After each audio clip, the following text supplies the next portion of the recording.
ಆತ್ಮೀಯ ವೀಕ್ಷಕರಿಗೆಲ್ಲ ನಮಸ್ಕಾರ. ವೀಕ್ಷಕರೇ, ಈ ಕಾರ್ಯಕ್ರಮಕ್ಕೆ ತಮಗೆಲ್ಲ ಹೃತ್ಪೂರ್ವಕ ಸ್ವಾಗತ. ವೀಕ್ಷಕರೇ, ಲೋಕಸಭಾ ಚುನಾವಣೆ ಮುಗಿದು ನಾವೇನು ಫಲಿತಾಂಶಕ್ಕಾಗಿ ಕಾಯ್ತಾ ಇದ್ದೇವೆ. ಈ ಮಧ್ಯೆ ವಿಧಾನ ಪರಿಷತ್ತಿನ ಒಂದು ಚುನಾವಣೆ ಕೂಡ ನಡೆಯುವ ಹಂತದಲ್ಲಿದೆ. ಜೂನ್ 3ನೇ ತಾರೀಕಿಗೆ ಮತದಾನದ ಒಂದು ಪ್ರಕ್ರಿಯೆ ನಡೆಯಲಿಕ್ಕಿದೆ. ಈ ಸಂದರ್ಭದಲ್ಲಿ ಕರ್ನಾಟಕ ಈಶಾನ್ಯ ಪದವೀಧರ ಮತಕ್ಷೇತ್ರದ ಒಂದು ಚುನಾವಣೆಯ ಸಿದ್ಧತೆ ಮತ್ತು ಯಾವ ರೀತಿ ಅದಕ್ಕಾಗಿ ವ್ಯವಸ್ಥೆಯನ್ನು ಕೈಗೊಳ್ಳಲಾಗಿದೆ ಎಂಬುದರ ಬಗ್ಗೆ ಒಂದು ವಿವರವನ್ನು ನೀಡುವುದಕ್ಕಾಗಿ ಈಶಾನ್ಯ ಕರ್ನಾಟಕ ಪದವೀಧರ ಮತಕ್ಷೇತ್ರದ ಚುನಾವಣಾಧಿಕಾರಿಗಳು ಮತ್ತು ಕಲಬುರಗಿ ಪ್ರಾದೇಶಿಕ ಆಯುಕ್ತರಾದ ಶ್ರೀ ಕೃಷ್ಣ ಬಾಜಪೇಯಿ ಅವರು ನಮ್ಮ ಜೊತೆಗಿದ್ದಾರೆ. ಸರ್, ನಿಮಗೆ ಕಾರ್ಯಕ್ರಮಕ್ಕೆ ಸ್ವಾಗತ, ನಮಸ್ಕಾರ. ಹಾಗೆ ನಮ್ಮ ಜೊತೆ ಇದ್ದಾರೆ ಶಶಿಶೇಖರ್ ರೆಡ್ಡಿಯವರು.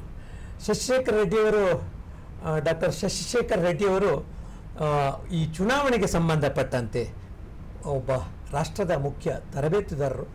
ಅದೇ ರೀತಿಯಾಗಿ ಸೇಡಂ ಸರ್ಕಾರಿ ಪದವಿ ಕಾಲೇಜಿನಲ್ಲಿ ಅವರು ಪ್ರಾಧ್ಯಾಪಕರಾಗಿ ಕೂಡ ಸೇವೆ ಸಲ್ಲಿಸ್ತಾ ಇದ್ದಾರೆ. ಅವರು ಕೂಡ ಈ ಕಾರ್ಯಕ್ರಮದಲ್ಲಿ ಭಾಗವಹಿಸ್ತಾರೆ. ಸರ್, ನಿಮಗೆ ಕಾರ್ಯಕ್ರಮಕ್ಕೆ ಸ್ವಾಗತ ಮತ್ತು ನಮಸ್ಕಾರ. ನಮಸ್ಕಾರ. ನಮಸ್ಕಾರ. ವೀಕ್ಷಕರೇ, ಈ ಚುನಾವಣೆ ಬಂದಾಗ ಮತದಾರರಿಗೆ ಅಥವಾ ಒಟ್ಟು ಪ್ರಕ್ರಿಯೆಯಲ್ಲಿ ಅನೇಕ ರೀತಿಯ ಸಂದೇಹಗಳಿರ್ತವೆ. ಮಾಹಿತಿಯ ಕೊರತೆನೂ ಕೂಡ ಕೆಲವೊಮ್ಮೆ ಕಾಡ್ತಾ ಇದೆ. ಆ ಕಾರಣಕ್ಕಾಗಿ ಮತದಾನದ ಶೇಕಡಾವಾರು ಕಡಿಮೆ ಆಗ್ತಾ ಇರುವುದನ್ನು ನಾವು ಗಮನಿಸ್ತೇವೆ. ಆದರೆ ಪದವೀಧರ ಮತಕ್ಷೇತ್ರ ಇದು ಪ್ರಬುದ್ಧರ ಮತಕ್ಷೇತ್ರ. ಆದ ಕಾರಣ ಎಲ್ಲರೂ ಮತವನ್ನು ಚಲಾಯಿಸ್ತಾರೆ. ಅತ್ಯಧಿಕ ಸಂಖ್ಯೆಯಲ್ಲಿ ಮತ ಚಲಾಯಿಸಬೇಕು. ಆ ಮೂಲಕ ತಮಗೆ ಸರಿ ಕಂಡ ಅಭ್ಯರ್ಥಿಯನ್ನು ಆಯ್ಕೆ ಮಾಡುವಂಥ ಒಂದು ಪ್ರಕ್ರಿಯೆ. ಸರ್, ಹೇಳಿ, ಈ ಒಂದು ಈಶಾನ್ಯ ಪದವೀಧರ ಮತಕ್ಷೇತ್ರ ಯಾವ ವ್ಯಾಪ್ತಿಯಲ್ಲಿದೆ ಮತ್ತು ಹೇಗೆ ಇದರ ವ್ಯವಸ್ಥೆ ಇದೆ ಅಂತ? ದೂರದರ್ಶನ್ಗೆ ಎಲ್ಲ ಸುದ್ದಿ ವೀಕ್ಷಕರಿಗೆ, ಶ್ರೋತಾಗಳಿಗೆ ನಮ್ಮದು ಗೌರವಪೂರ್ವಕ ನಮಸ್ಕಾರ ಸಲ್ಲಿಸುತ್ತೇನೆ. ಮುಖ್ಯವಾಗಿ ಇದು ಈಶಾನ್ಯ ಪದವೀಧರ ಮತಕ್ಷೇತ್ರ ನಮಗೆ ಟೋಟಲ್ 7 ಜಿಲ್ಲೆಯಲ್ಲಿ ವ್ಯಾಪ್ತಿಯಲ್ಲಿ ಇದೆ. ಇದು ಸೊ ಇಲ್ಲಿ ಕಲಬುರಗಿ, ಬೀದರ್, ದೆನ್ ಯಾದಗಿರಿ, ರಾಯಚೂರು, ಕೊಪ್ಪಳ, ಬಳ್ಳಾರಿ ಮತ್ತು ವಿಜಯನಗರ, ಈ 7 ಜಿಲ್ಲೆ ವ್ಯಾಪ್ತಿಯಲ್ಲಿ ಟೋಟಲ್ ಈ ಬಾರಿ ನಾವು 160 plus 35 auxiliary polling station, total 195 ಮತಗಟ್ಟೆಗಳು ನಾವು ಈ ಪ್ರಾವಿಷನ್ ಮಾಡಿದ್ದೀವಿ. ಟೋಟಲ್ 1,56,000 ರೌಂಡ್ ಆಗಿದೆ. ಅಂದರೆ ರಾಜ್ಯದಲ್ಲಿ ಇದು ಅತ್ಯಧಿಕ ಒಂದು ಮತದಾರನ ಹೊಂದಿರದಂಥ ಒಂದು ಕ್ಷೇತ್ರ ಅಲ್ಲ sir? Correct.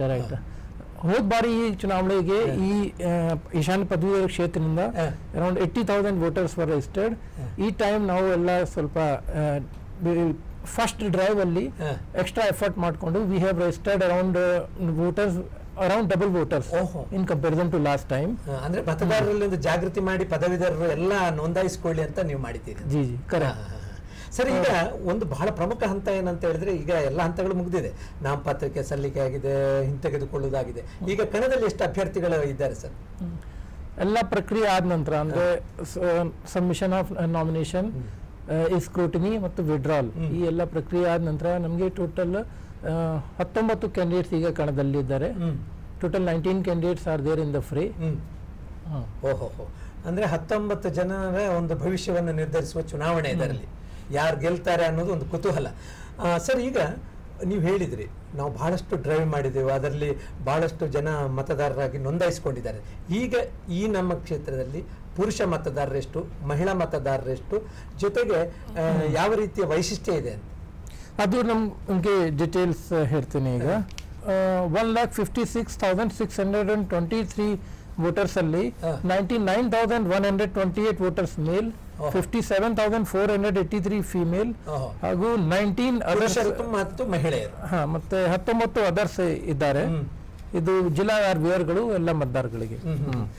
Doctor Shashishekhar Reddy ಅವರೇ, ಈ ಚುನಾವಣೆ ಅಂತ ಹೇಳಿದ್ರೆ ಒಂದು ರೀತಿ ಕುತೂಹಲ ಮತ್ತು ಅಷ್ಟೇ ಒಂದು ರೀತಿ ಕಠಿಣ ಕೂಡ. ಯಾಕಂದ್ರೆ ನಾವು ಲೋಕಸಭಾ ಚುನಾವಣೆಯಲ್ಲಿ ಮತಯಂತ್ರಕ್ಕೆ ಹೋಗಿ ಯಂತ್ರದಲ್ಲಿ ಬಟನ್ ಅನ್ನು ಒತ್ತಿ ನಮ್ಮ ಅಭ್ಯರ್ಥಿಯನ್ನೇ ಆಯ್ಕೆ ಮಾಡ್ತಾ ಇದ್ದೇವೆ. ಇಲ್ಲಿ ಮತದಾನ ಮಾಡುವವರು ಯಾರು? ಇಲ್ಲಿ ವಿಧಾನ ಪರಿಷತ್ನಲ್ಲಿ ಪದವೀಧರ ಕ್ಷೇತ್ರದಲ್ಲಿ 2021 ನವೆಂಬರ್ಗಿಂತ ಮೊದಲು ಪದವಿ ಪಡೆದಿರ್ತಕ್ಕಂಥವರು, ಅಂದ್ರೆ ಕನಿಷ್ಠ 3 ವರ್ಷ ಪಾಸಾಗಿ 3 ವರ್ಷ ಆಗಿರಬೇಕು ಅಂತವರು ಈ ಚುನಾವಣೆಯಲ್ಲಿ ಮತದಾರರಾಗಿ ಅವರು ನಮೂನೆ 18ರಲ್ಲಿ ಅರ್ಜಿ ಸಲ್ಲಿಸಿ ಹೆಸರನ್ನ ನೋಂದಾಯಿಸಿಕೊಂಡವರು ಮಾತ್ರ ಮತದಾರರಾಗಿರ್ತಾರೆ. ಅಂದ್ರೆ ಪದವಿ ಪಡೆದವರೆಲ್ಲರೂ ಮತದಾರರಲ್ಲ. ಅವರು ಅರ್ಜಿ ಸಲ್ಲಿಸಿ ಹೆಸರನ್ನು ನೋಂದಾಯಿಸಿಕೊಂಡ್ರೆ ಮಾತ್ರ ಅವರು ಮತದಾರರು. ಅಂತ ಮತದಾರರು ಈಗಾಗಲೇ ಕೃಷ್ಣ ಬಾಜಪೇಯಿ ಸರ್ ಹೇಳಿದ ಹಾಗೆ 1,56,000 ಮತದಾರರಿದ್ದಾರೆ. ಅಂಥವರು ಜೂನ್ 3ರಂದು ಮತಗಟ್ಟೆಗೆ ಬಂದು ತಮ್ಮ ಎಪಿಕ್ ಕಾರ್ಡು ಅಥವಾ ಇನ್ನಿತರ ಯಾವುದೇ 11 ಚುನಾವಣಾ ಆಯೋಗವು ನಿಗದಿಪಡಿಸಿರುವಂತಹ ಯಾವುದೇ ಒಂದು ಗುರುತಿನ ಕಾರ್ಡನ್ನು ತೋರಿಸಿ ಮತದಾನ ಮಾಡಬಹುದು. ಸರ್, ಈಗ ಬಹಳ ಮುಖ್ಯವಾಗಿ ಮೊನ್ನೆವರೆಗೆ ಕೆಲವರು ಈ ಒಂದು ಮತದಾರರ ಪಟ್ಟಿಯಲ್ಲಿ ಸೇರ್ಪಡೆ ಮಾಡಿ ಅಂತ ಅರ್ಜಿ ಕೊಟ್ಟಿದ್ದಾರೆ. ಅವರೆಲ್ಲರೂ ಈ ಒಂದು ಚುನಾವಣೆಗೆ ಇನ್ಕ್ಲೂಡ್ ಆಗ್ತಾರ, ಮತದಾರರ ಪಟ್ಟಿಯಲ್ಲಿ ಬಂದಿರ್ತಾರ ಸರ್? ಈ ಚುನಾವಣೆಗೆ ಫಾರ್ ದ ರಿಜಿಸ್ಟ್ರೇಷನ್ 6ನೇ May was the last date. 6th May ವರೆಗೆ ಎಷ್ಟು ನಮಗೆ ಫಾರ್ಮ್ 18 ಅಲ್ಲಿ ಫಾರ್ಮ್ ಸಬ್ಮಿಟ್ ಮಾಡಿದ್ದಾರೆ, ಎಷ್ಟು ಗ್ರಾಜುಯೇಟ್ಸ್ ಅಂದ್ರೆ ಅವರದು ಈ ಎಲಿಜಿಬಿಲಿಟಿ ಕ್ರೈಟೀರಿಯಾ ಬಿಫೋರ್ 2020 3 ಇಯರ್ಸ್ ಮುಂಚಿತವಾಗಿ ಅದು ಗ್ರಾಜುಯೇಷನ್ ಕಂಪ್ಲೀಟ್ ಆಗಬೇಕಾಗಿತ್ತು. Plus they should be ordinary residence, ಈ ಕ್ಷೇತ್ರದ್ದು ಆರ್ಡಿನರಿ ರೆಸಿಡೆನ್ಸ್ ಇರಬೇಕಾಗಿತ್ತು. ಇಲ್ಲ ಕ್ರೈಟೀರಿಯಾ ಮೇಲೆ ಯಾರ್ಯಾರು ಫಾರ್ಮ್ ಸಬ್ಮಿಟ್ ಮಾಡಿದ್ದಾರೆ up to 6th of May. So ಅವ್ರದ್ದು ಎಲ್ಲ names have been included. Sir, ಬಹಳ ಕುತೂಹಲ ಏನಂತ ಹೇಳಿದ್ರೆ ಈ ಪದವೀಧರ ಮತಕ್ಷೇತ್ರದಲ್ಲಿ ಒಂದು ವಿಶೇಷ ಏನಂದ್ರೆ ಮತ್ತೆ ಮತದಾರರ ಪಟ್ಟಿಗೆ ನಾವು ಸೇರ್ಪಡೆಗೊಂಡ್ರೆ ಮಾತ್ರ ನಮ್ದು ಇರ್ತದೆ. ಮೊದಲಾದ್ರೆ ಈ ಲೋಕಸಭಾ ಚುನಾವಣೆ, ವಿಧಾನಸಭೆ ಚುನಾವಣೆ ಆದ್ರೆ ಅಲ್ಲಿ ಒಮ್ಮೆ ಎನ್ರೋಲ್ ಆದ್ರೆ ಮತ್ತೆ ಮಾಡಬೇಕಾಗಿಲ್ಲ. ಇದ್ಯಾಕೆ ಸರ್ ಈ ರೀತಿ? ಸೊ ಈ ಎಲೆಕ್ಷನ್ಸ್ಗೆ as per the Election Commission of India guidelines ಇದೇ ಪ್ರಾವಿಷನ್ ಇದೆ, ಡಿ ನೋವು ಅಂತ ಹೇಳ್ತಾರೆ. ಅಂದ್ರೆ ಪ್ರಾರಂಭದಿಂದನೇ ಪಟ್ಟಿ ರೆಡಿ ಮಾಡಬೇಕು. ಸೊ ಎಲ್ಲರದು ವೆನೆವರ್ ಇದು ಎಲೆಕ್ಷನ್ಸ್ ಡಿಕ್ಲೇರ್ ಆಗುತ್ತೆ ಅದಕ್ಕಿಂತ ಮುಂಚೆ ಇದು ಒಂದು ಡ್ರೈವ್ ಪ್ರಕಾರ ಮಾಡಿ ಎಲ್ಲರದು ಹೆಸರು ಪ್ರಥಮವಾಗಿ ಎನ್ರೋಲ್ ಮಾಡಬೇಕು. ಅಂಡ್ ಅವ್ರದ್ದು ಗ್ರಾಜುಯೇಟ್ ಕ್ವಾಲಿಫಿಕೇಶನ್ ಎಲಿಜಿಬಿಲಿಟಿ ಕ್ರೈಟೀರಿಯಾ ಇದೆ, ಅದು ಪ್ರಕಾರ ಎನ್ರೋಲ್ಮೆಂಟ್ ಮಾಡ್ತಾರೆ. ಈ ಎಲ್ಲ ಪ್ರೋಸೆಸ್ ಬಹಳ ಎಕ್ಸ್ಟೆನ್ಸಿವ್ ಪ್ರೋಸೆಸ್ ಆಗುತ್ತೆ.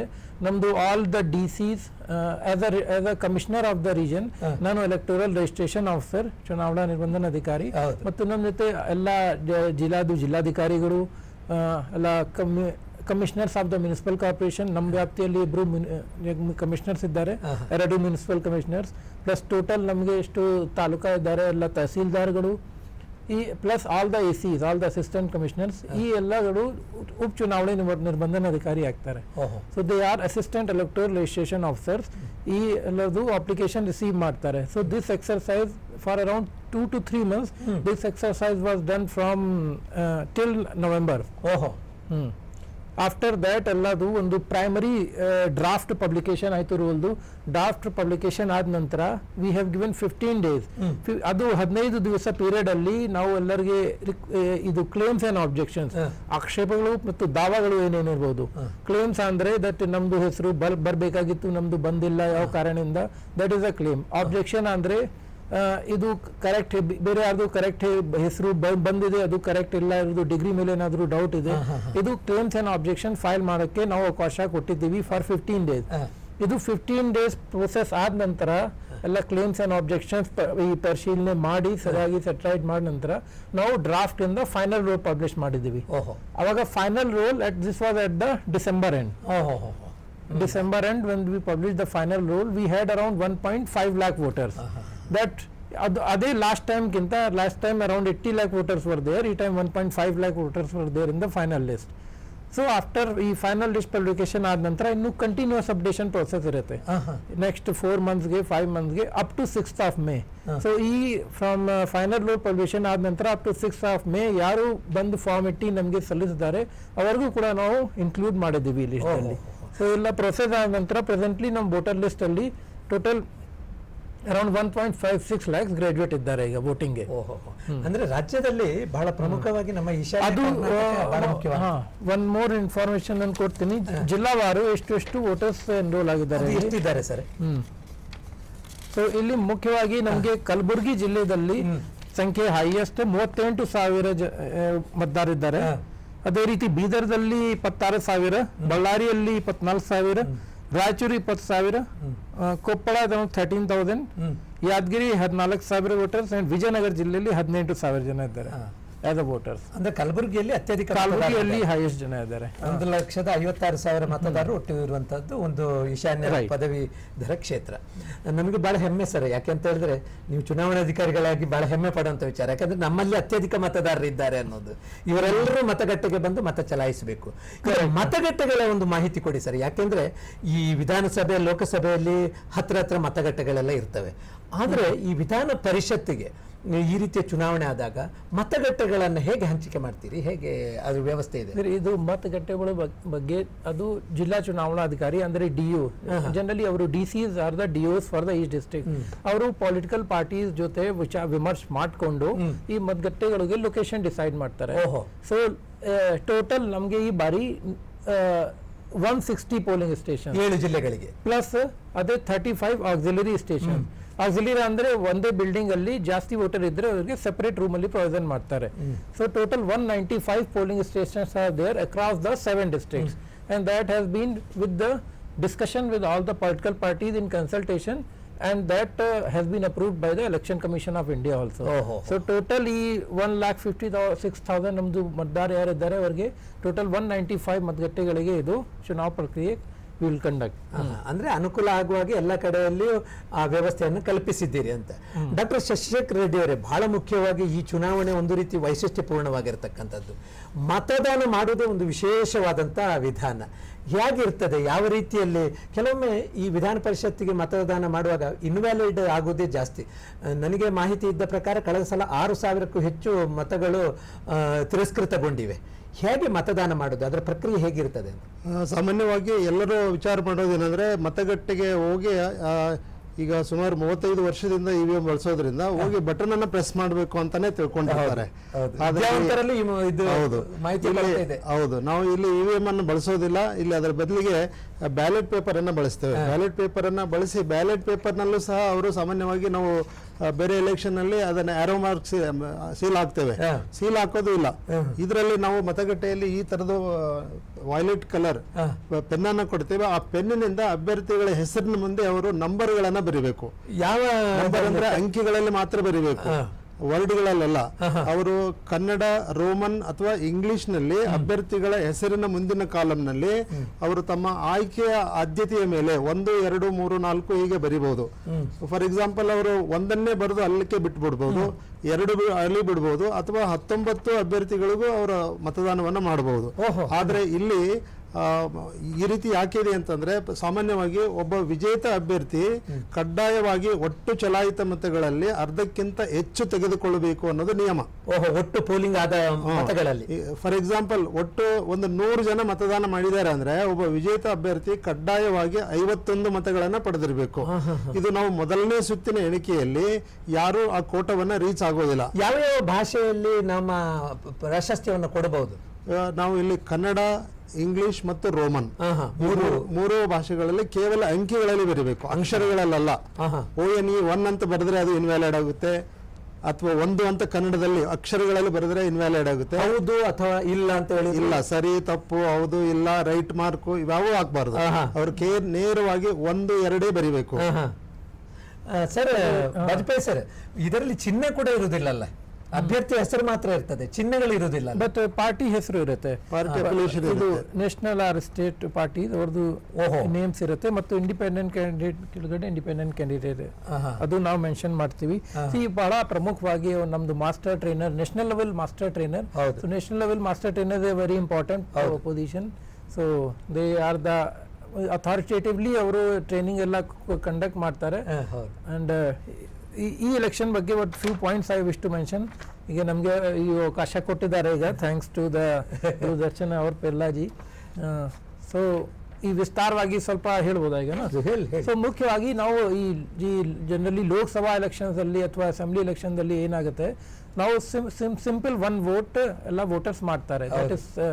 That is known as first pass the post system. So ಅದಕ್ಕೆ ಸಿಂಪಲ್ ವೋಟಿಂಗ್ ಏನಾಗುತ್ತೆ, ಯಾರಿಗೆ ಹೈಯೆಸ್ಟ್ ವೋಟ್ ಬರುತ್ತೆ that will be candidate will be declared as a winner. So this is known as proportional system with single transferable vote. So it's ಸ್ವಲ್ಪ complex ಇದೆ.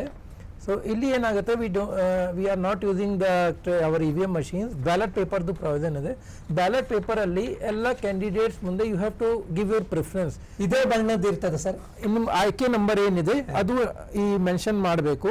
So that in each round of counting the candidates will be eliminated and the votes will be transferred to the next candidate. So that is called, it is the single transferable vote, that system. So ಇದು ನೀವು ಒಂದು ensure ಮಾಡಬೇಕು. ಈ pen ನಿಮಗೆ polling station ಅಲ್ಲಿ ನಮ್ಮ polling officer provide ಮಾಡ್ತಾರೆ. ಇದೇ ಪೆನ್ ನೀವು ಯೂಸ್ ಮಾಡಬೇಕು. ಇದೇ ಪೆನ್ ಯೂಸ್ ಮಾಡಿಕೊಂಡು ನೀವು ಎಲ್ಲ ನಂಬರ್ಸ್ ಮಾಡಬೇಕು. ಇದು ಇಸ್ ವಿಸಿಬಲ್? ಹೌದು, ಕಾಣ್ತದೆ. ಅದರಲ್ಲಿ ನಮಗೆ ಪ್ರಾಶಸ್ತ್ಯದ ಮತಗಳನ್ನು ಹಾಕಬೇಕು. ಇಲ್ಲಿ ಪ್ರಿಫರೆನ್ಸ್ ಎಲ್ಲ ಹಾಕಬೇಕು. ಪ್ರಿಫರೆನ್ಸ್ ಮಾಡುವಾಗ ರೋಮನ್ ನಂಬರ್ಸ್ ಯೂಸ್ ಮಾಡಬಹುದು, ಸಿಂಪಲ್ ಇಂಗ್ಲಿಷ್ ನಂಬರ್ ಯೂಸ್ ಮಾಡಬಹುದು, ಅಥವಾ ಈ ಕನ್ನಡ ನಂಬರ್ ಯೂಸ್ ಮಾಡಬಹುದು. ಅಂದ್ರೆ 19 ಜನರಿಗೂ ನಾವು ಮತ ಚಲಾಯಿಸಬಹುದು. ಅದು ಕೂಡ ನಾಟ್ ರಿಕ್ವೈರ್ಡ್. ನೀವು suppose you want to give only 3 preference, ನೀವು ಕ್ಲಿಯರ್ ಆಗಿ ನಿಮ್ದು ಮೊದಲನೇ ಪ್ರಿಫರೆನ್ಸ್ ಯಾರ್ದು ಇದೆ ಅದರ ಹೆಸರು ಮೇಲೆ ಫಸ್ಟ್ ಆಗಬೇಕು. ಸೆಕೆಂಡ್ ಪ್ರಿಫರೆನ್ಸ್ ಯಾರ್ದು ಇದೆ in front of that name second, third. It is not required that all 14 has to be done. ಅಂದ್ರೆ ನಾವು ಮತದಾರರಿಗೆ ಏನು ಹೇಳಬೇಕು ಅಂತಂದ್ರೆ, ಬಹಳ ಮುಖ್ಯವಾಗಿ ನೀವು 19 ಜನರಿಗೆ ವೋಟ್ ಹಾಕಬೇಕಾಗಿಲ್ಲ. ನಿಮ್ಮ ಮೊದಲ ಮತ ಯಾರಿಗೆ ಅವರಿಗೆ ಹಾಕೋದು, ಮತ್ತೆ ಎರಡನೇ ಪ್ರಾಶಸ್ತ್ಯ ಮತ ಯಾರಿಗೆ ಅವರಿಗೆ ಹಾಕಬಹುದು, 3ಕ್ಕೂ ನಿಲ್ಲಿಸಬಹುದು, 5ಕ್ಕೂ ನಿಲ್ಲಿಸಬಹುದು, 19ಕ್ಕೂ ನಿಲ್ಲಿಸಬಹುದು ಅಂತ ಅವಕಾಶ ಇದೆ ಅಂತ. ಸರ್, ತಿರಸ್ಕೃತ ಮತ ಅಂತ ಒಂದು ಇರುತ್ತಲ್ಲ, ಹಂಗಂದ್ರೆ ಏನು? ತಿರಸ್ಕೃತ ಮತ ಅಂದ್ರೆ ಈಗ ನಾವು ಹೇಳಿದ ಹಾಗೆ 1, 2, 3 ಅಂತ ಕನ್ನಡದಲ್ಲಿ, ಇಂಗ್ಲಿಷ್ ನಲ್ಲಿ ಅಥವಾ ರೋಮನ್ ನಲ್ಲಿ ಬರೆಯದೆ ಅವರು ಅಕ್ಷರಗಳಲ್ಲಿ ಬರೆದ್ರೆ, ಅಥವಾ ಅದನ್ನು ಬಿಟ್ಟು ಬೇರೆ ಯಾವುದೇ ರೀತಿ ನಮೂದು ಇದ್ರೆ, ಈಗ ಫಾರ್ ಎಕ್ಸಾಂಪಲ್ ಇಲ್ಲಿ ನಾವು ಕೆಲವು ಮಾದರಿಗಳನ್ನ ತೋರಿಸ್ತೀವಿ ನೋಡಿ, ಅವ್ರು ಅನ್ಕೊಳ್ತಾರೆ ಈ ರೀತಿ ರೈಟ್ ಮಾರ್ಕ್ ಹಾಕಿರೋದ್ರಿಂದ ನಾನು ಈ ಅಭ್ಯರ್ಥಿಯನ್ನ ನಾನು ಆಯ್ಕೆ ಮಾಡ್ತಿದ್ದೇನೆ, ಇನ್ನೊಂದು ಎಕ್ಸ್ ಮಾರ್ಕ್ ಅಂದ್ರೆ ಕ್ರಾಸ್ ಮಾರ್ಕ್ ಇದನ್ನ ನಾನು ಬೇಕಾಗಿಲ್ಲ ಅಂತ. ಬಟ್ ಇದು ಇನ್ವ್ಯಾಲಿಡ್. ಹಾಗೇನೆ ಇಲ್ಲಿ ನೋಡಿ, ಇದರಲ್ಲಿ 1 ಪ್ರಿಫರೆನ್ಸ್ ಕ್ಲಿಯರ್ ಕೊಟ್ಟಿದ್ದಾರೆ, ಆದ್ರೆ ಇನ್ನುಳಿದಕ್ಕೆಲ್ಲ ಡ್ಯಾಶ್ ಡ್ಯಾಶ್ ಡ್ಯಾಶ್ ಹಾಕಿದ್ದಾರೆ. ಹೀಗಾಗಿ ಇದು ಇನ್ವ್ಯಾಲಿಡ್ ಆಗುತ್ತೆ. ಹಾಗೇನೆ ಇಲ್ಲಿ ನೋಡಿ, ಇಲ್ಲಿ ರೋಮನ್ ನಲ್ಲಿ ಕರೆಕ್ಟ್ ಆಗಿ ಕೊಟ್ಟಿದ್ದಾರೆ, ಆದ್ರೆ ಇಲ್ಲಿ 1 ಇಲ್ಲ. ಅವರು ನೇರವಾಗಿ 2, 3, 4 ಈ ತರ ಬರೆದ್ರು ಸಹ ಒಂದು ಹಾಕ್ಲೇಬೇಕು. ಮೊದಲನೇ ಪ್ರಾಶಸ್ತ್ಯ ಯಾರಿಗನ್ನೋದು ಸ್ಪಷ್ಟವಾಗಿ ಇರಲೇಬೇಕು.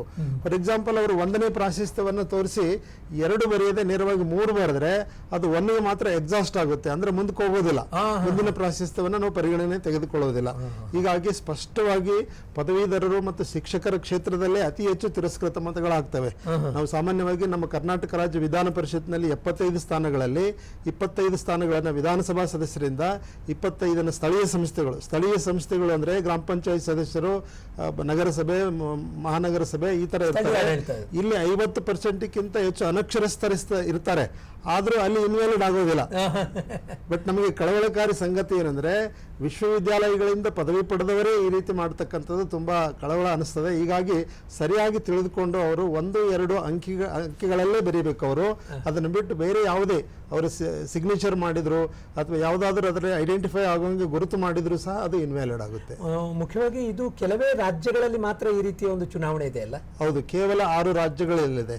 ತೆಲಂಗಾಣ, ಆಂಧ್ರ ಪ್ರದೇಶ, ಕರ್ನಾಟಕ, ಬಿಹಾರ್, ಉತ್ತರ ಪ್ರದೇಶ, ಜಮ್ಮು ಕಾಶ್ಮೀರನಲ್ಲಿ ಈಗ ಅಲ್ಲಿಲ್ಲ. ಕೇವಲ 6 ರಾಜ್ಯಗಳಲ್ಲಿ ಮಾತ್ರ ವಿಧಾನ ಪರಿಷತ್ ಇದೆ, ಉಳಿದ ರಾಜ್ಯಗಳಲ್ಲಿ ಇಲ್ಲ. ಇದು ಕೃಷ್ಣ ಬಾಜಪೇಯಿ ಅವರು ಬಹಳ ಮುಖ್ಯವಾಗಿ ಇದೊಂದು ಕಾಂಪ್ಲಿಕೇಟೆಡ್ ಮತದಾನ, ಯಾಕಂದ್ರೆ ವಿದ್ಯಾವಂತರೇ ತಿರಸ್ಕೃತವಾಗುವಂಥ ಮತಗಳು ಜಾಸ್ತಿ ಅಂತ ಶಶಿಶೇಖರ್ ರೆಡ್ಡಿ ಅವರು ಹೇಳಿದರು. ಈಗ ಅವೇರ್ನೆಸ್ ಕೊಡಲಿಕ್ಕೆ ಏನಾದರೂ ಕ್ರಮ ಕೈಗೊಂಡಿದ್ದೀರಾ ಸರ್? ಈ ರೀತಿ ಮತ ಹಾಕಬೇಕು, ಈ ರೀತಿಯ ವ್ಯವಸ್ಥೆ ಇರ್ತದೆ ಅಂತ ಏನಾದರೂ ಅದಕ್ಕೆ ನಿಮ್ಮ ಚುನಾವಣಾ ಅಧಿಕಾರಿಗಳಾಗಿ ತಾವು ಏನು ಕ್ರಮ ಕೈಗೊಂಡಿದ್ದೀರಿ ಅಂತ? ಮುಖ್ಯವಾಗಿ ಇದು ಈ ಪರ್ಸೆಂಟೇಜ್ ನೋಡಿದ್ರೆ, considering that all are educated and graduate voters, ಅಷ್ಟು ಹೆಚ್ಚು ಪರ್ಸೆಂಟೇಜ್ ಇಲ್ಲಿ ಇನ್ವಾಲಿಡ್ ವೋಟ್ಸ್ ಆಗುತ್ತೆ. ಸೊ ಈ sweep and awareness campaign and more than important, ಅದು ಪ್ರಾಪರ್ಲಿ ಗೈಡೆನ್ಸ್ ಕೊಡಬೇಕು. ಇದು ಜನರಲ್ ಅವೇರ್ನೆಸ್ ತರ ಇಲ್ಲ, ದಟ್ ನಮಗೆ ಈ ಮತದಾನ ಬನ್ನಿ ಮತದಾನ ಮಾಡಿ, that is general. More than that, ಇದು how to cast your vote so that it should not be valid, it should be counted at that is very important. ಇದಕ್ಕೆ ಆಲ್ರೆಡಿ ಈಚ್ ಜಿಲ್ಲೆಯಲ್ಲಿ ನಮ್ದು CO ಜಿಲ್ಲಾ ಪಂಚಾಯತ್ ಸ್ವೀಪ್ ಅಧಿಕಾರಿ ಇದು ನೇಮಕ ಮಾಡಿಕೊಂಡಿದ್ದಾರೆ. ಅವರೆಲ್ಲ ಸ್ವೀಪ್ ಆಕ್ಟಿವಿಟೀಸ್ ಕಂಡಕ್ಟ್ ಮಾಡ್ತಾ ಇದ್ದಾರೆ. ಇದರ ಬಗ್ಗೆ ನಾವು ಆಲ್ರೆಡಿ ತಮ್ಮ ದೂರದರ್ಶನ್ ಇಂದ ನಾವು ಮೆಸೇಜ್ ಪ್ರಸಾರ ಮಾಡ್ತಾ ಇದ್ದೀವಿ. ಒಂದು separate we are planning to make one proper video, some 10 minutes video, all both the master trainers and I myself ಖುದ್ದಾಗಿ ಎಲ್ಲ ಎಕ್ಸ್ಪ್ಲೇನ್ ಮಾಡ್ತೀನಿ, how to ensure that your vote should not be rejected. And the very simple process here, 3-4 points ಇದ್ದಾವೆ ಈಗ ಅದು ಎಲ್ಲ ಬಿಂದುಗಳು correct ಆಗಿ follow ಮಾಡಿದ್ರೆ your vote will not be rejected. And even on the polling day, ಮತದಾನ ದಿನ ಅಲ್ಲಿ ಕೂಡ ನಾವು ಈ ಡಿಸ್ಪ್ಲೇ ಮಾಡ್ತೀವಿ ಯಾವ ತರ ನೀವು ಪೋಲಿಂಗ್ ಮಾಡಬೇಕು. ಇನ್ನು ನಿಮ್ಗೆ ಡೌಟ್ ಇದ್ರೆ ಬಿಫೋರ್ ಕಾಸ್ಟಿಂಗ್ ಯುವರ್ ವೋಟ್ ನಮ್ಮ ಪೋಲಿಂಗ್ ಆಫೀಸರ್ ಇಂದ ಕೂಡ ಕೇಳಬಹುದು, ಅವರು ಕೂಡ ನಿಮ್ಗೆ ಡೈರೆಕ್ಷನ್ ಮಾಡ್ತಾರೆ. ಅಂಡ್ ಅಲ್ಲಿ ಇದೆಲ್ಲ ಆದ ನಂತರ after going to the voting compartment then you have to vote yourself. ನಾನೀಗ ಒಬ್ಬ ಮತದಾರ, ನಾನು ಈ ಬ್ಯಾಲೆಟ್ ಪೇಪರ್ ಸಿಕ್ಕಿದಾಗ ಒಂದೇ ಮತ ಕೊಡ್ತೇನೆ ಅಂತ ಹೇಳಿದ್ರೆ ಚಲಾಯಿಸಬಹುದಾ? ಕರೆಕ್ಟ್, ಬಟ್ ಅದಕ್ಕೆ ಫಸ್ಟ್ ಪ್ರಿಫರೆನ್ಸ್ ಕೊಡಬೇಕು. ಒಂದನ್ನು ಪ್ರಿಫರೆನ್ಸ್ ಕೊಟ್ಟು ಮಾಡಬೇಕು. ನಾವು 2, 3, 4 ಹಾಕುದೇ ಇಲ್ಲ, ನಾನು ಒಂದೇ ಹಾಕ್ತೇನೆ ಅಂತಲೂ ಅವಕಾಶ ಇದೆ. ಓಕೆ, ಮಾಡಬಹುದು. ಈ ವೈಲೆಟ್ ಕಲರ್ ಪೆನ್ ಇದು ನೀವು ನಿಮ್ ಪೆನ್ ಯೂಸ್ ಮಾಡಬಾರ್ದು, ಅದರ್ವೈಸ್ ಇದು ವೋಟ್ ಇನ್ವ್ಯಾಲಿಡ್ ಆಗುತ್ತೆ. ಈಗ please ensure all the voter that you have to use this pen provided by the polling officer in the polling station. Pen ಮುಖ್ಯ, ಮತ್ತೆ ನಾವು ನಮೂದಿಸುವಂತ ಅಂಕಿಗಳು ಯಾವ ಭಾಷೆಯಲ್ಲಿ ಇರಬೇಕು ಅನ್ನೋದನ್ನು ಕೂಡ ಬಹಳ ವಿವರವಾಗಿ ತಿಳಿಸಿದ್ವಿ. ಸರ್, ಯಾವಾಗಲೂ ಚುನಾವಣೆಗೆ ಒಂದು ಅವಧಿ ಅಂತ ಇರ್ತದೆ. ಎಷ್ಟು ಗಂಟೆ ಪ್ರಾರಂಭ ಆಗ್ತದೆ, ಎಷ್ಟು ಗಂಟೆಗೆ ಕೊನೆಗೊಳ್ಳುತ್ತದೆ? ಇದು 3ನೇ ತಾರೀಕು ಮಾರ್ನಿಂಗ್ 8 ಗಂಟೆಯಿಂದ ಸಂಜೆ 4 ಗಂಟೆವರೆಗೆ. ಈಗ ಪ್ರತಿ ಜಿಲ್ಲೆಗಳಲ್ಲಿ ಕೂಡ ವ್ಯವಸ್ಥೆಯನ್ನು ಮಾಡಿದ್ದಾರೆ. ಪ್ರತಿ ಜಿಲ್ಲೆಯಲ್ಲಿ ಕೂಡ ಜಿಲ್ಲಾಧಿಕಾರಿಗಳು, ಆಯಾ ಅಧಿಕಾರಿಗಳು ಇದರ ಸಂಬಂಧಪಟ್ಟಂತೆ ಪೂರ್ಣ ಪ್ರಕ್ರಿಯೆಯನ್ನು ಈಗಾಗಲೇ ಮುಗಿಸಿರ್ಬೇಕಲ್ಲ? ಈಗ ಪ್ರಕ್ರಿಯೆ ಲೈಕ್ ನಮ್ದು polling officer, presiding officer, polling ಸ್ಟಾಫ್ದು ಟ್ರೈನಿಂಗ್ ಒಂದು ರೌಂಡ್ ಆಗಿದೆ, ಇನ್ನೊಂದು ರೌಂಡ್ ನೆಕ್ಸ್ಟ್ ಡೇಗೆ ಶೆಡ್ಯೂಲ್ಡ್ ಇದೆ. ಅದೇ ರೀತಿ ಎಲ್ಲ ಮೈಕ್ರೋ ಅಬ್ಸರ್ವರ್ಸ್ ಅಪಾಯಿಂಟ್ ಆಗಿದ್ದಾರೆ. ಮೈಕ್ರೋ ಅಬ್ಸರ್ವ್ ಫಸ್ಟ್ ತರಬೇತಿ ಅವರೇ ಡಿಸ್ಟ್ರಿಕ್ಟ್ ಆಫೀಸರ್ಸ್ ಅವರ ಲೆವೆಲಲ್ಲಿ ಮಾಡಿದ್ದಾರೆ. Second training after the observer sir will come and observer sir will decide a date. ಅದೇ ಡೇಟ್ ಪ್ರಕಾರ ನಾವು 2ನೇ ರೌಂಡ್ ಈಗ ಮಾಡ್ತೀನಿ.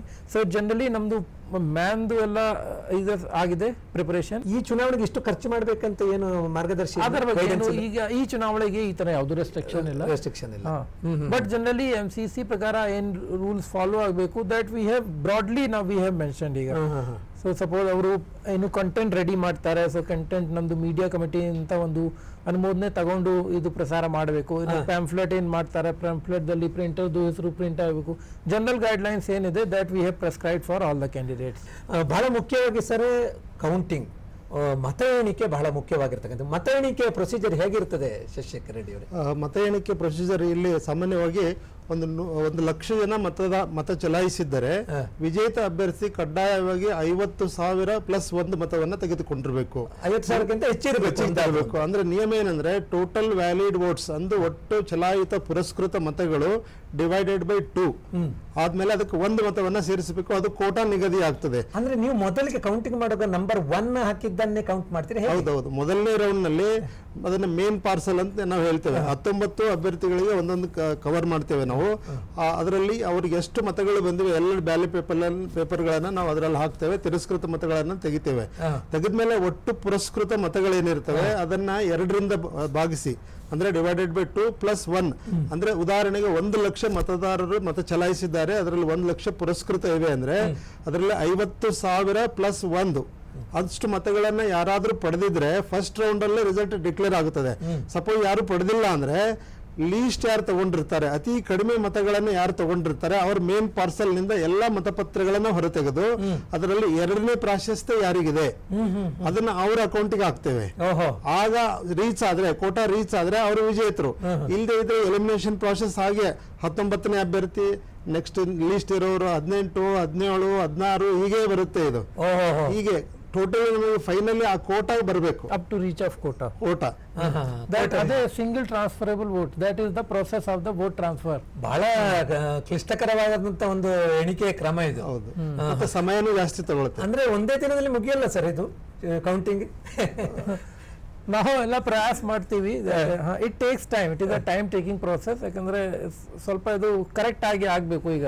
ಅಂಡ್ ದೆನ್ ಇದಕ್ಕೆ ಈಚ್ ನಮ್ದು ಕ್ಯಾಂಡಿಡೇಟ್ಸ್ ಅಥವಾ ಅವರದ್ದು ಏಜೆಂಟ್ಸ್ ಯಾರು ಇರ್ತಾರೆ ಅವ್ರಿಗೆ ಕೂಡ ತೋರಿಸ್ಬೇಕು ಇದು ನಾವು ಈ ತರ ಮಾಡ್ತಾ ಇದ್ದೇವೆ, ಬಹಳ ಪಾರದರ್ಶಕವಾಗಿ ಆಗ್ಬೇಕು ಅಂತ.